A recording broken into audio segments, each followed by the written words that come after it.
बिस्मिल्लाहिर्रहमानिर्रहीम। अस्सलामुअलैकुम। उर्दू कहानी सेंटर में खुश आमदीद। आज के इस वीडियो में मैं आपको एक मासूम लड़की के ऊपर बीती दुख भरी सच्ची कहानी सुनाने जा रही हूँ। लेकिन कहानी सुनाने से पहले नए आने वालों से गुजारिश है कि उर्दू कहानी सेंटर को सब्सक्राइब कीजिए और हमारी वीडियो सबसे पहले देखने के लिए बेल आइकन को क्लिक कीजिए। चलिए शुरू करते हैं कहानी। पूरे 6 महीने बाद मेरी घर में वापसी हुई थी और सुबह ही सुबह अम्मा की चीखों पुकार सुनकर हड़बड़ा कर उठ बैठा। अम्मा की आवाज़ें मुसलसल आ रही थीं। वो हारिस को आवाज़ें दे रही थीं। हारिस न जाने कहाँ था। मैं कमरे से बाहर गया तो अम्मा का मुंह लाल सुर्ख हो रहा था। चूल्हे में फूंके मार मार कर उनका अक्सर यही हाल होता था, मगर हारिस बेहिस्सों की तरह वहीं पड़ा रहता। मुझे सामने देखकर अम्मा बोली, बेटा ज़रा हारिस को तो जगा दो, पता नहीं जाग क्यों नहीं रहा, सुबह से उसे आवाज़ें दे रही हूँ। अम्मा ने बेबसी से कहा तो मैं बेइख्तियार हारिस के कमरे की तरफ बढ़ गया। हारिस मेरा छोटा भाई था। उसकी उम्र तकरीबन 18-19 साल थी। हारिस बड़ा ही शौक चंचल किस्म का हुआ करता था, लेकिन कल जब मैं उससे मिला तो उसका अंदाज़ खोया खोया सा हुआ था। ऐसा लगता था उसे किसी बात की परेशानी है। बाकी सब लोग भी मुझे घेरे में लिए बैठे हुए थे, इसीलिए मैंने उस वक्त हारिस से कुछ न पूछा कि बाद में पूछ लूँगा। लेकिन फिर मसरूफियात ऐसी थीं कि हम अकेले में बात नहीं कर सके और अभी मैं हारिस के कमरे की तरफ जा रहा था, लेकिन ये देखकर मुझे सख्त हैरत हुई कि हारिस अपने कमरे में मौजूद नहीं था। उसके कमरे का दरवाज़ा खुला हुआ था, जबकि उसके बिस्तर की चादर फर्श पर पड़ी हुई थी।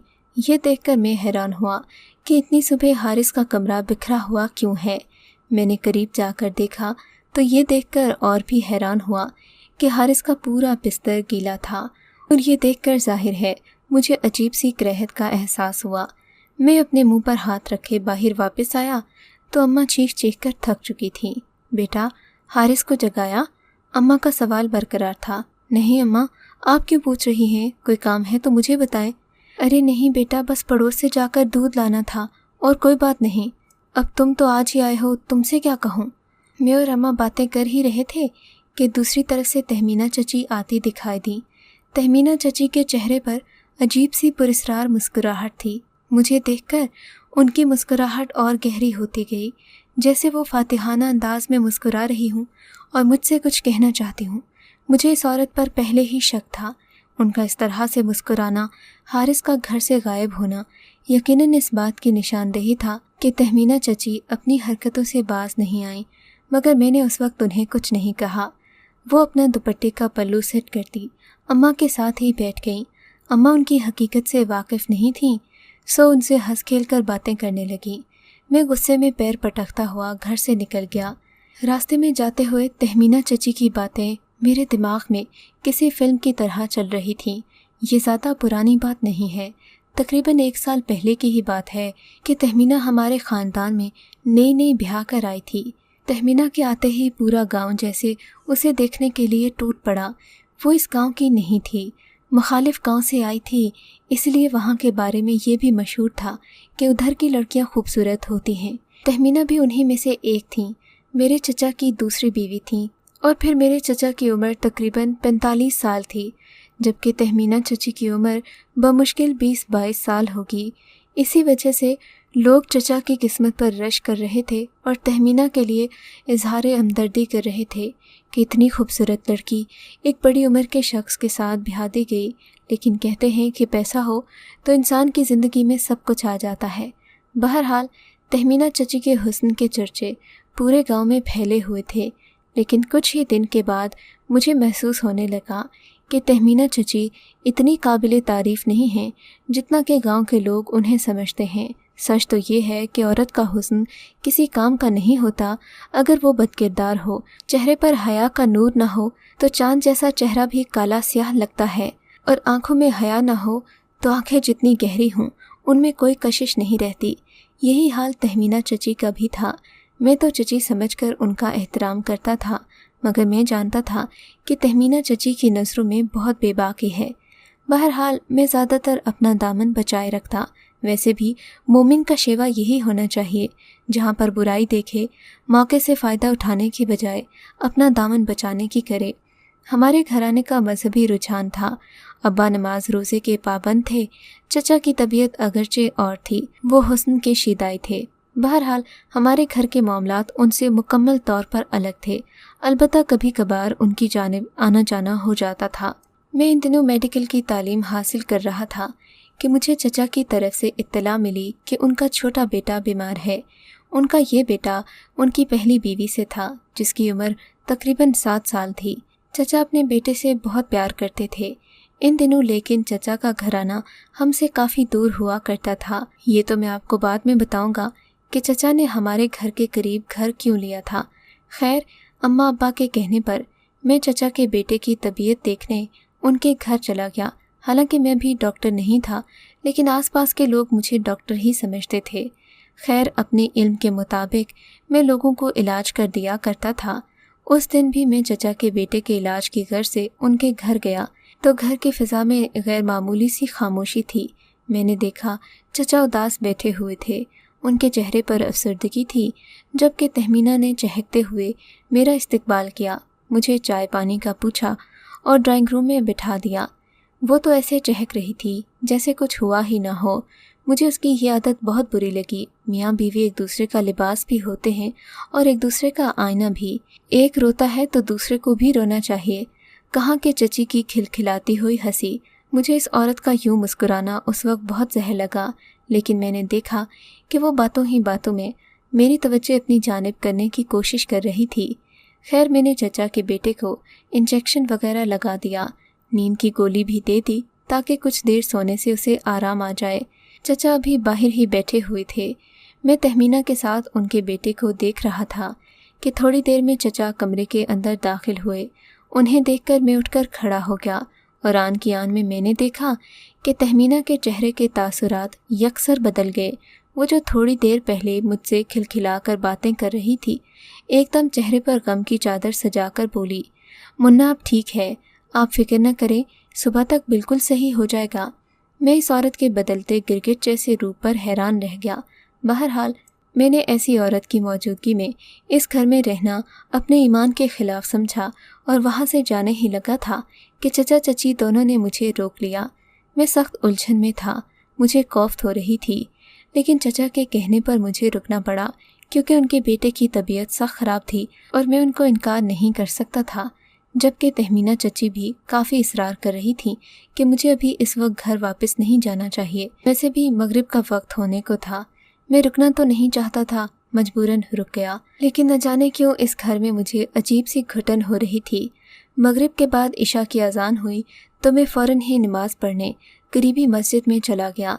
वापस आया तो खाने की खुशबू बाहर तक आ रही थी, तो गोया तहमीना मेहमान नवाज भी थी। चलो, इस औरत में कोई तो अच्छी बात थी, मैंने सोचा और घर के अंदर आ गया। दस्तरखान पर खाना लग चुका था। हम खाना खाने बैठे तो मेरी और तहमीना की नज़रों का तबादला फिर से हुआ। मैंने एक सरसरी सी नज़र अपने चचा के चेहरे पर डाली। चचा का चेहरा थका हुआ और बरसों का बीमार नज़र आ रहा था। चचा और तहमीना एक दूसरे के सामने बहार और खिजान जैसे लगते थे। कहाँ तहमीना के चेहरे की तरोताज़गी और उसके वजूद की लचक, और कहाँ चचा की बूढ़ी हड्डियाँ। वाकई माशा तहमीना जैसी औरतों के साथ भी तो अच्छा नहीं करता। उनके ख्वाबों और अरमानों को कुचल कर एक ऐसे दौलतमंद बूढ़े के साथ बांध देता है जो उनके ख्वाबों को कभी पूरा नहीं कर सकता और ना ही उनके दिल की ज़मीन पर मोहब्बत की बरसात कर सकता है। खैर, हमारे लोग कब समझते हैं कि मर्द भी बूढ़ा होता है और एक जवान औरत की उमंगों को एक जवान मर्द ही पूरा कर सकता है। खैर, मैं इन्हीं सोचों में गुम था कि मैंने देखा तहमीना की नज़रें बार बार मेरे चेहरे का जायज़ा ले रही थीं। मैंने बड़ी मुश्किल से खाना ख़त्म किया, चचा से इजाज़त ली और सोने के लिए चला गया। लेकिन न जाने क्यों इस अजनबी घर में मुझे नींद नहीं आ रही थी, घुटन भी हो रही थी। मैंने उठकर कमरे की खिड़की खोल दी। ठंडी हवा के झोंकों से नींद मुझ पर हावी होने लगी। लेकिन उतनी ही देर में दरवाजे पर दस्तक हुई। ये दस्तक इतनी मुबहिम और हल्की सी थी जैसे किसी और की आहट का भी डर हो। मैंने उठकर दरवाज़ा खोला। ये मेरा वहम नहीं था। मैंने देखा तहमीना चची अपनी सारी हशर सामानियों के साथ मेरे सामने खड़ी थी। या खुदाया, ये क्या मुसीबत मेरे पल्ले पड़ गई है, मैंने दिल ही दिल में सोचा। کیا یہ مجھے یہاں عزت اور چین سے نہیں رہنے دے گی؟ میں اس وقت کو کوسنے لگا جب میں یہاں آیا تھا۔ میں اب اسے کیا کہتا؟ ایک عورت جب خود ہی اپنا آپ لٹانے پر تلی ہو تو ایک مرد اسے کہاں تک سنبھال سکتا ہے؟ ایک لمحے کے لیے میں بہک گیا۔ میں نے دروازہ کھلا چھوڑ دیا۔ وہ کمرے کے اندر آ گئی تو بے اختیار میرے قدم دروازے کی جانب اٹھ گئے۔ میں نے دروازے کو کنڈی لگا دی۔ اس کی طرف مڑا تو وہ بھی مجھے دیکھ کر مسکرا رہی تھی، گویا میری نظروں کا پیغام سمجھ چکی ہو۔ یہ رات کا نہ جانے کون سا پہر تھا۔ اسے دیکھ کر میرا دل عجیب سے انداز میں دھڑکنے لگا۔ اس سے پہلے اتنی حسین عورت میں نے بھی کبھی نہیں دیکھی تھی۔ میں نے اگرچہ اسے نظر انداز کرنے کی بھرپور کوشش کی تھی، مگر اس وقت حالات ایسے تھے کہ میں خود کو چاہ کر بھی روک نہیں پا رہا تھا۔ لیکن اس سے پہلے کہ میں اپنے ایمان کی آزمائش میں کمزور پڑ جاتا، مسجد سے تہجد کے وقت کی آذانیں آنے لگیں۔ آذان کی آواز سنتے ہی میں تو جیسے ہوش میں آ گیا۔ اللہ اکبر، اللہ ہی سب سے بڑا ہے۔ ہم اتنی قادر ذات کے سامنے نہ جانے گناہ کرنے پر کیسے راضی ہو جاتے ہیں؟ ہم کیوں نہیں سوچتے کہ اس کی حکمرانی تو طول و عرض پر پھیلی ہوئی ہے، وہ چاہے تو ہم سے گناہ کرنے کی طاقت ہی چھین لے۔ اذان کی آواز نے مجھ پر جادو کا کام کیا۔ یہ اللہ رب العزت کے نام کی تاثیر تھی کہ میں اپنے قدم پیچھے ہٹانے پر مجبور ہو گیا۔ تہمینہ کی آنکھوں میں مایوسی بڑھ گئی۔ میں نے اپنے سر پر پاس رکھا امامہ باندھا تو وہ میری نیت سمجھ گئی۔ شاید اس کے دل پر شیطان حاوی ہو چکا تھا۔ اس نے ماہی بے آب کی طرح خود کو میرے قریب کرنا چاہا تو میں نے جھٹکا دے کر اسے بیڈ پر گرا دیا اور خود دروازہ کھول کر نفس کے پنجرے سے نکل آیا۔ میں خدا کا شکر ادا کر رہا تھا کہ اس نے مجھے گناہ سے بچا لیا۔ میری داڑھی آنسوں سے تر ہو چکی تھی۔ میں روتا ہوا مسجد کی طرف گیا، اس رب کا شکر ادا کیا جو مجھ سے اتنی محبت کرتا تھا کہ مجھے گناہ بھی نہ کرنے دیا، حالانکہ حالات موزوں تھے اور یہ رات کا وہ پہر تھا جس میں اچھے اچھوں سے گناہ سرزد ہو جاتا ہے۔ تھوڑی دور چلنے کی دیر تھی کہ مسجد کا دروازہ آ گیا۔ میں تو جیسے نیند میں چل رہا تھا۔ میرا سر جب مسجد کے دروازے پر لگا تو مجھے ہوش آیا۔ میں شدید نیند میں تھا۔ بے اختیار قدم اندر کی طرف اٹھ گئے۔ میں مسجد کے حوض سے وضو کر کے آیا تو میری نظر کمرے میں موجود گھڑی پر پڑی۔ میں یہ دیکھ کر حیران رہ گیا کہ ابھی مجھے سوئے ہوئے آدھا گھنٹہ ہی ہوا تھا اور یہ وقت تہجد کا نہیں تھا، بلکہ ابھی تو رات کے 12 بھی نہیں بجے تھے۔ یہ دیکھ کر مجھے سخت حیرت ہوئی۔ وہ اذان کی آواز، وہ میرا رکنا، وہ آنسو، وہ کیا تھا؟ میں خود سے سوالات کر رہا تھا، مجھے کوئی جواب نہیں مل رہا تھا۔ اللہ کی اس قدرت پر میں جھوم اٹھا۔ میں نے جی بھر کر عبادت کی، پوری رات مسجد میں روتے ہوئے گزار دی۔ بعد میں تہجد کی اذان کے لیے امام صاحب آئے تو میں نے اپنی دعاؤں کا سلسلہ روک دیا اور پھر نفل پڑھنے میں مصروف ہو گیا۔ فجر کی نماز کے بعد میں چچا کے گھر واپس گیا، حالانکہ جانے کا دل نہیں چاہ رہا تھا۔ چچا لوگ بھی جاگ چکے تھے۔ تھوڑی دیر میں تہمینہ نے ناشتہ لگا دیا، مگر اس کے چہرے پر آندھی طوفان کے آثار تھے۔ یقیناً رات والے واقعے سے وہ خوش نہیں تھی۔ شاید اسے مجھ سے کوئی اور توقع تھی، مگر میں اس کی امیدوں پر پورا نہیں اترا تھا۔ اس کے غصے کا مجھے اندازہ تھا۔ خیر چچا کے بیٹے کی طبیعت بحال ہو چکی تھی۔ چچا کو گھر سے گئے ہوئے 5 منٹ ہوئے تھے کہ میں بھی گھر سے نکلنے لگا۔ مجھے یہاں رہنا مناسب نہیں لگ رہا تھا۔ میں جیسے ہی گھر کے دروازے سے قدم باہر رکھنے لگا، تہمینہ نے آواز دے کر روک لیا اور بولی، تم نے میرے ساتھ جو کیا ہے اس کی سزا تو تمہیں مل کر رہے گی۔ تم نے تہمینہ کو نہ کر کے اچھا نہیں کیا۔ وہ بڑے غرور میں بول رہی تھی۔ میں نے اس کی بات کا کوئی جواب نہیں دیا، مگر شاید یہ میری بھول تھی کہ تہمینہ اس توہین کو بھول جائے گی۔ خیر میں گھر آ گیا۔ معمول کے مطابق دن گزرتے رہے۔ میں میڈیکل کی تعلیم کے سلسلے میں شہر واپس آ گیا۔ یہاں آ کر پڑھائی میں مگن ہو گیا، تہمینہ کا خیال ہی نہیں رہا۔ لیکن جب 6 مہینے کے بعد واپس گھر آیا تو پتہ چلا کہ تہمینہ چچی اور چچا ہمارے گھر کے پاس والے گھر میں شفٹ ہو گئے ہیں۔ یہ گھر بھی ہمارے آباء و اجداد کا بنایا ہوا تھا، مگر چچا تو یہاں سے کافی عرصہ پہلے چلے گئے تھے، یہاں تک کہ انہوں نے شادی بھی اوپر والے گھر میں کی تھی۔ اب ان کی یہاں موجودگی سمجھ میں آنے والی نہیں تھی، اور تہمینہ چچی کا یوں مسکرانا مجھے عجیب سا لگ رہا تھا۔ بہرحال میں حارث کو ڈھونڈ رہا تھا۔ میں گھر واپس آیا تو حارث بھی گھر آ چکا تھا۔ تہمینہ چچی اندر ہی ناشتہ بنانے میں مصروف تھیں۔ آج کل وہ امی کی چہیتی بنی ہوئی تھیں۔ میں نے حارث کو دیکھا تو وہ میرے گلے لگ گیا۔ کہنے لگا بھائی میں آپ کو بہت یاد کر رہا تھا۔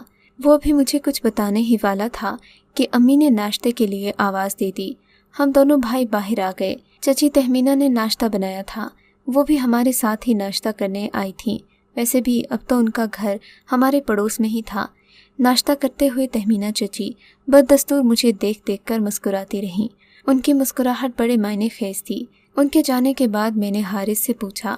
کہنے لگا تہمینہ چچی نے میری زندگی جہنم بنانے کی بھرپور کوشش کی۔ پتہ نہیں انہیں مجھ سے کیا ہمدردی تھی، میں اسے ہمدردی کہوں یا دشمنی۔ میں جب بھی پڑھنے بیٹھتا وہ ہمارے گھر آ جاتی، مجھ سے کہتی کہ تمہیں زیادہ پڑھنے کی ضرورت نہیں ہے، میں تمہیں ایک ایسا تعویذ لا کر دوں گی کہ تم بھرپور کامیابی حاصل کرو گے، وہ بھی بنا پڑھے۔ تہمینہ چچی کا انداز ایسا ہوتا کہ ایک لمحے کو میں بھی متاثر ہو جاتا، لیکن پھر اپنے استادوں کی بات یاد آ جاتی۔ میں نے تہمینہ چچی کو اس بات سے منع کر دیا، لیکن وہ میرے سر ہو گئیں۔ کہنے لگی میرا تعویذ پیے بنا تم فیل ہو جاؤ گے۔ میں بھی شاید ان کے کہنے میں آ جاتا، لیکن خدا کی قدرت، میں نے ان کی باتیں سن لیں۔ خدا جانے ان کی آپ سے کیا دشمنی تھی۔ اپنی کسی سہیلی سے کہہ رہی تھیں کہ حارث کے بھائی کا بدلہ میں حارث سے لوں گی، اسے ذہنی مریض بنا دوں گی اور پھر دیکھوں گی کہ وہ یعنی کہ میں اس کا علاج کیسے کرتا ہوں۔ مجھے اس بات پر بڑا دکھ ہوا۔ حارث کی بات سے میں سارا واقعہ سمجھ گیا۔ حارث نے بتایا کہ چچی کل رات بھی اسے ایک تعویذ پلانے آئی تھیں۔ حارث نے چچی سے کہا کہ میں تعویذ ضرور پیوں گا، لیکن میری شرط ہے کہ آپ اپنا چہرہ دوسری طرف پھیر لیں۔ اب ظاہر ہے چچی کے لیے یہ شرط ماننا کوئی بڑی بات نہیں تھی۔ حارث نے چچی کا دیا ہوا وہ تعویذ والا پانی اپنے بیڈ پر گرا دیا، خود اس پر بیٹھ گیا، تھوڑا بہت پانی اپنے منہ سے لگا لیا اور چچی کو خالی گلاس دے دیا۔